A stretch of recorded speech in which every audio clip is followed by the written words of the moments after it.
ano din, sa 12 na yun, yung long run, mag-harvest ka. So, 12 years mo na yun. Malapit na ako mag-harvest ng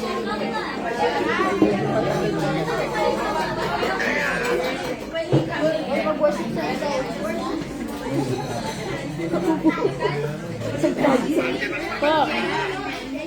Wala pa nga eh. Sinabi ko kay Lomer, hindi man pumunta si Lomer. Mic at saka speaker. Ha? Yung boses mo na lang, Sister Jake, ilakas mo na lang. Ha? Nape? Yung sa, ano ba yun?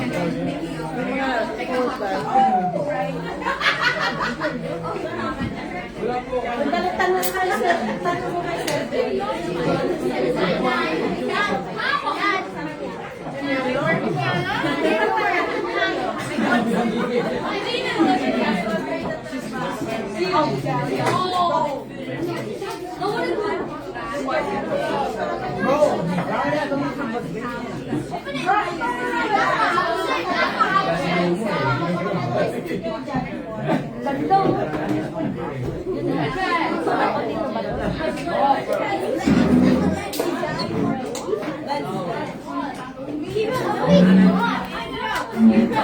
Kanin pa pala. Binigyan mo na? Pati hindi ko.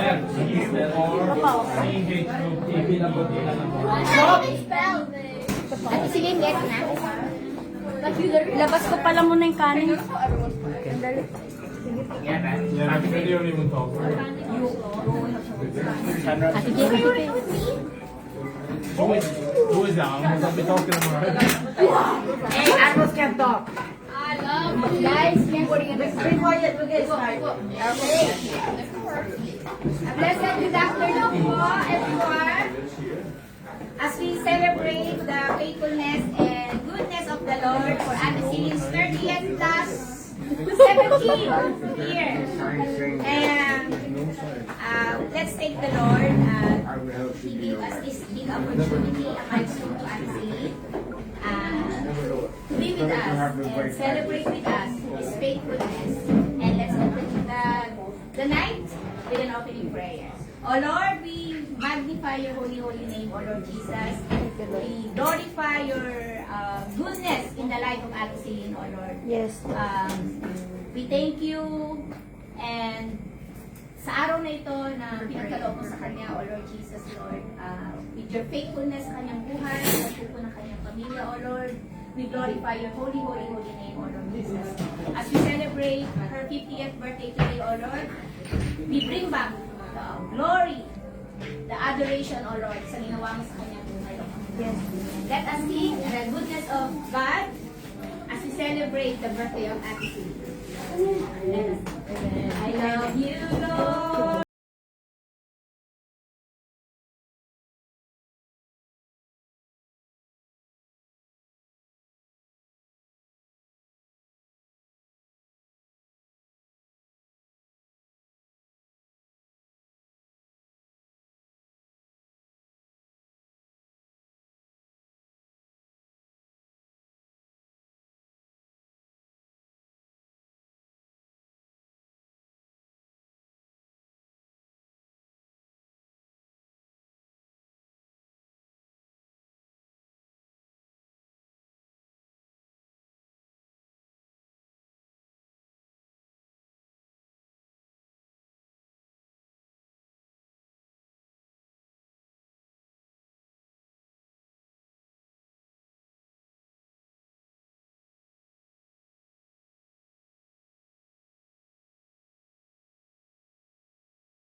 I love you in the goodness of God.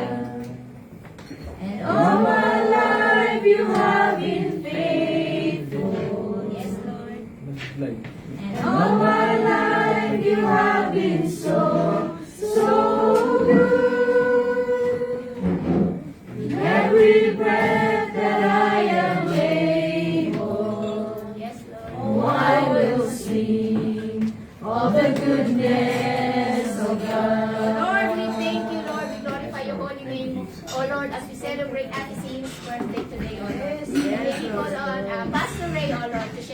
people before we had our big celebration.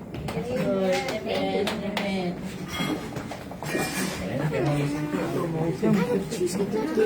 Summer. Summer. Hindi ka na pala mag-worship. Our dinner, worship leader there. So it says in Psalms 90, verse 12, it says here, to teach us to number our days, that we may gain a heart of wisdom. Thank you, Lord, for the reading of the word. I know this is Ate Celine's first birthday. Yes, been choking, huh? 25th times two. Amen. They said that there are two most important days that we always need to remember. Amen. The day you were born. Amen. That's your birthday. And the day you come to know Christ. That's your spiritual birthday. Amen. Amen. Amen. That's why it says here, teach us to number our days, that we may gain a heart of wisdom. I know most of you already know this verse. Okay, but it says to us, it's telling to us today that for us to increase awareness about how short our life is. Amen. It's like a mist, here today and gone tomorrow. Just like before, Ate Celine was just 49. Always 33. She told me 34. Outrageous reaction. I cannot believe it. Amen. So it's not a mathematical count of how many days we have left to live, but rather a request for help in using our time wisely. I know the Word of God says that we're only here for a while. Do you agree? That's what the Bible says. Amen. You won't stay here for the rest of your life. Amen. The average lifespan is 70 to 80. And after that, I don't know where you're going to go. 95. 95 or 100, come on. 85, okay. Yes. By the grace of the Lord, you could reach 85. Amen. But Amen. that's it. Amen. That's it. No, you can no longer live maybe 120. I don't think so. That's still possible. Come on. 120, 120. Amen. And nobody wants to live with that day at that age, I think. Amen, ba? It says there that we may gain a heart of wisdom. Understanding life's short nature is important because many of the decisions we make today have lasting consequences. Now, what kind of wisdom do we gain by numbering our days? Wisdom about God's eternal nature. We need to understand that there's always a supreme being who created this world. But sooner or later, we're only passers-by here. We need to understand who God is, why God created us. We're not just here for nothing. God created us for a reason. Amen. Amen. In Colossians Amen. 1:16 it says there that we are created for Him, through Him, and for Him. God focuses on developing our eternal character and achieving His everlasting purpose. We are here because God allows it to happen. Right? So our earthly lives are full of limitations, but God's power is boundless, His timeline is infinite, and His purpose are everlasting. So wisdom about God's eternal nature, and secondly, wisdom about sin and forgiveness. Now, without Christ, we are nothing. Amen. That's Amen. why we are called Christians. Amen? Without Christ, we are absolutely nothing. We can only do things because of Christ. That's why the Bible says in Philippians 4:13, I can do all things through Christ who strengthens me. Now, wisdom about sin and forgiveness. We all need to understand we are all sinners. Do you agree? Amen. No one is perfect. Only Christ is perfect. For the wages of sin is death, but the gift of God, the gift of life, the gift of God is eternal life through Christ Jesus. To Christ Jesus. Amen. Amen. So wisdom about sin and forgiveness. We are all sinners. No one's perfect, my dear brothers and sisters. Only Christ is. Amen. That's why we needed the cross in order for us to get through the bridge. In order for us to get through Christ, we needed the cross. We needed Jesus Christ. Do you agree? Absolutely. Amen. And number 3, wisdom about our purpose. Why are we here? Why are we still living? Why are we not in US or Why don't we stay in the Philippines? Why in UK? So basically, there's a reason why you're here. There's a reason why I'm here. Because like I've said, I don't want to stay in UK. The first few weeks I stayed here, I told my wife, I don't want to stay here. I want to go home. I just want to work. But basically, that's the main reason why I came over to UK is to work and earn money. And after that, I want to go back home. But that purpose has changed. When I come to understand the reason why I'm here. The only reason why I stayed here because God allows me to understand the reason why I'm here. So wisdom about our purpose. Numbering our days encourages us to think more about our goals and using our time effectively to accomplish them. We want to succeed all the things God placed on our hearts. Out of love for God, we strive to forgive and make amends, do things that matter, improve the world, and help others see His goodness. So God made us for a purpose. No. Now, can you ask the person sitting beside you, what is your purpose? What is purpose? And wait for their answer. Okay? You're not just here to eat, right? Amen? Amen. Amen. Secondary. That's only secondary. The reason why you're here because we're celebrating God's goodness Amen. and at the same time celebrating Anisi's birthday. Amen. So, my dear brothers and sisters, once again, a reminder to all of us. No, to teach in Psalms 90:12 it says to teach us the number of our days that we may gain a heart of wisdom. And verse 17 it says there, and let the beauty of the Lord our God be upon us, and establish the work of our hands for us. Yes, establish the work of our hands. It is God the Lord who will continually establish us, my dear brother and sister. So call on the name of the Lord, especially when you're in trouble. Amen. No, that's his number, Jeremiah 53:3. Call unto me and I will show you great and mighty things. Let us stand up and let us pray. Amen. Can I say with the Son? Let us pray. And that is it. May I stay at the front, but pray for you. Wala namang overload of prayers. Let's go easy here. Amen. Let us pray. Hallelujah. Lord God, Lord, once again, we thank you and we praise you for today, Lord God, Lord. Thank you, Lord God, Lord, for the life of Celine, Lord God, Lord, for her 25th birthday times 2, Lord God, Lord. Father, we pray, Lord God, Lord, na you continue to give her wisdom, Lord God, Lord. We continue to guide her, Lord God, Lord. The whole family, Lord God, Lord Jesus. And you will use her mightily for the glory of your name, Lord God, Lord Jesus' name. We speak of wealth, we speak of health, Lord God, Lord. And we declare and decree, Lord God, Lord, that in everything she does, Lord God, Lord, she would prosper, Lord God, Lord, in Jesus' name, Lord God, Lord. Thank you for your favor, thank you for your blessings, Lord God, Lord. In Jesus' mighty name we pray. Amen. Magkanta. Kakanta. Sana si ano? Kakanta na yata. Kakanta ka na. Ha? Punta ka na yata. Para ano ka na. Siyempre ang food. Huwag ka na mag-uri daw ng food. Lord, maraming salamat po for the food that we have today, O Lord. Bless this food, O Lord Jesus, that gives nourishment to our physical body, O Lord Jesus. And bless the word over the hand of everyone who prepared the food, O Lord Jesus. And maraming salamat po. Bless this place, O Lord, this business of Brother Juniper and Sister Julianne, O Lord Jesus. Yes, And continue bless the work of their hands, O Lord Jesus. Maraming salamat naman. Binabalik namin sa iyo lahat ng papuri at pasasalamat sa kami sa pangalan ni Jesus. Amen. Amen. Happy birthday to you. Ano mo? Ito mo magsasalita doon po sa iyo. Baka pala tayo sa kanya. Ha? Mamaya. Magsasalita daw muna po sa iyo.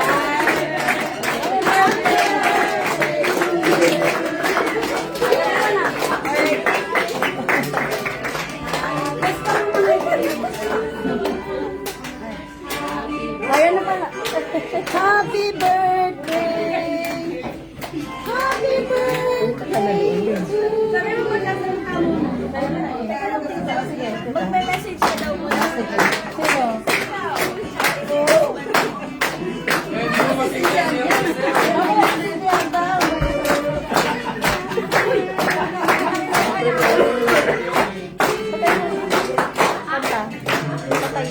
Patay mo muna yung nasa loob. More than Ayan, so bago po tayo mag-proceed, bago mag-blow si Ate Selena ng birthday cake niya, may gusto daw po mag-message. Who would like to call Christopher Shepherd for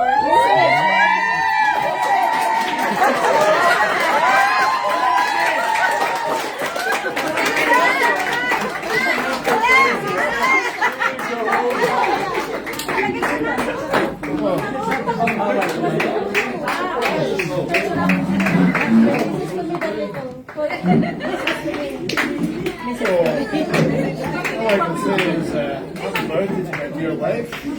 But you know why you're all here. It's going to be a blog about it. It won't be on the internet about 15 minutes or so.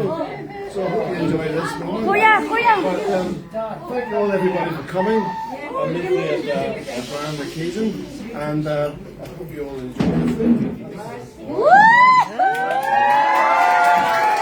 Kiss! Kiss! Wala daw kiss! Kiss! What about you, Mark? This is for your mom.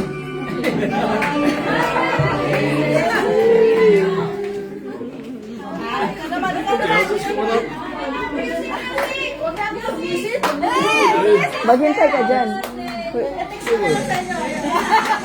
you. Happy birthday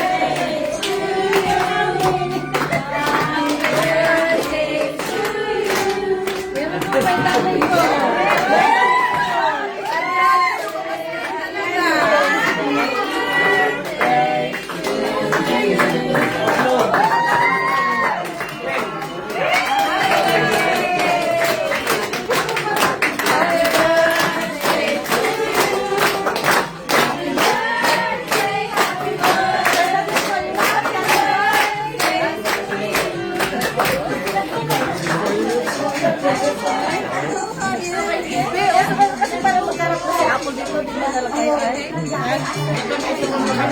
Ha? Oo. Kasi yung isa pa doon. Apple, doon ka na lang pa, Apple. Para ano? Dito ka. Galing ka sa akin. Tapos natin.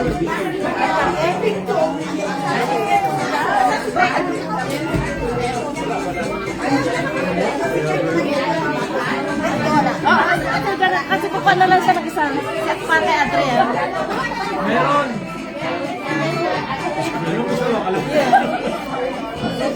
I-off na ba natin o mamaya na? Mamaya. Ay, wala na mamaya na lang. Ha? Mamaya na.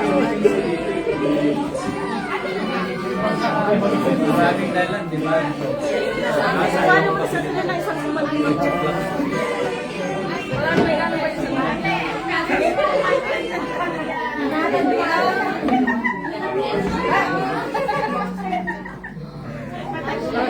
Itna, ready sa itna.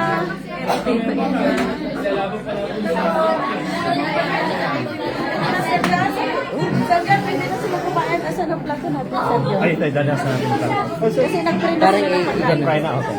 May parating pang isang ganito ako. Sir, wala daw sa Ako video lang. Bex! Bex! Mark. Mark. Picture.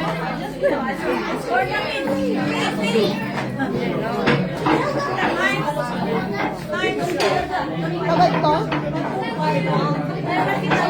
Video lang kung saan. Si Marlo at saka si Lovely.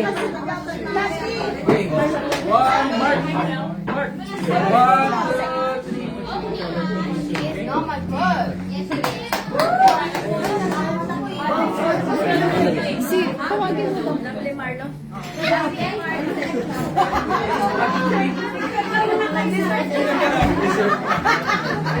Picture daw. Marlo, picture.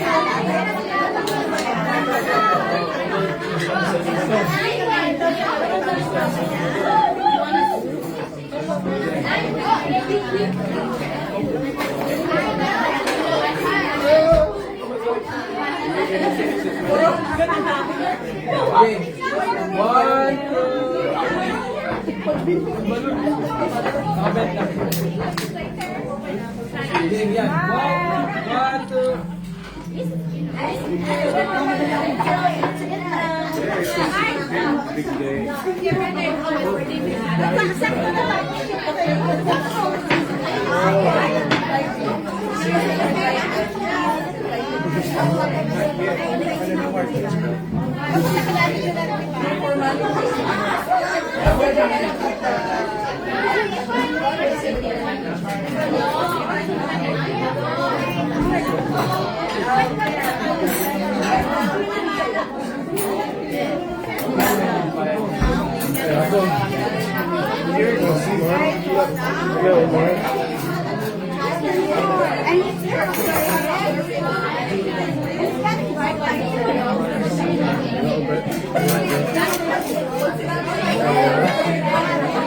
I just...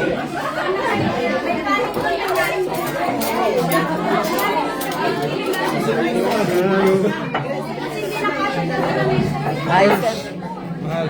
Or sa inyo. Or you can sit. Yeah, there's another chair. Can I go sit beside mama?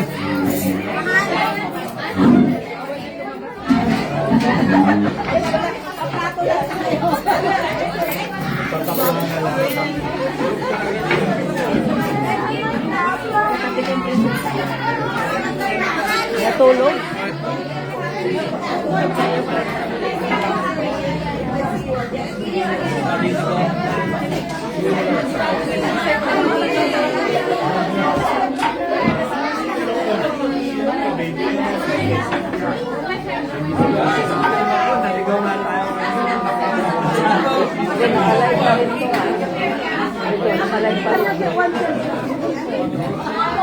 Nakalive pa rin to. Nakakalive pa rin? Ito ba na kasi mahaba na?